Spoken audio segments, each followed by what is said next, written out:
Good morning ma'am. मैं आपको एक कहानी सुना रही हूँ जिसका नाम है दोस्त की पोशाक। नसीरुद्दीन और जमाल साहब बहुत पुराने दोस्त थे। उन दोनों की एक दिन बहुत मुलाकात हुई। वे एक दूसरे को देखकर बड़े खुश हुए। नसीरुद्दीन ने कहा, चलो मोहल्ले में घूमने चलते हैं। जमाल साहब ने कहा कि मैं अपनी इस मामूली सी पोशाक में बाहर घूमने नहीं जा सकता। नसीरुद्दीन ने कहा, बस इतनी सी बात, लो मेरी पोशाक पहन लो। वे घूमने चल दिए। जब वे पहले घर में गए तो नसीरुद्दीन ने कहा कि यह पोशाक जिन्होंने पहनी है वह मेरी है। जब वे वहाँ से निकले तो जमाल साहब ने कहा कि तुम्हें ये बोलना ज़्यादा ज़रूरी था।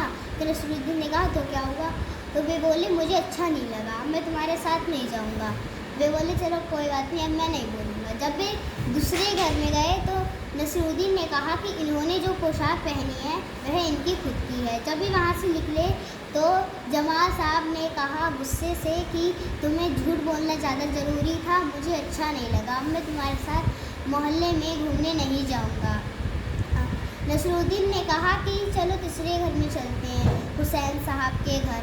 जब वे हुसैन साहब के घर पे गए तो उन्होंने कहा कि इन्होंने जो पोशाक पहनी है मैं इनके बारे में कुछ ना कहूँ तो भी बढ़िया है। बहुत अच्छा, चलो क्लैपिंग करो।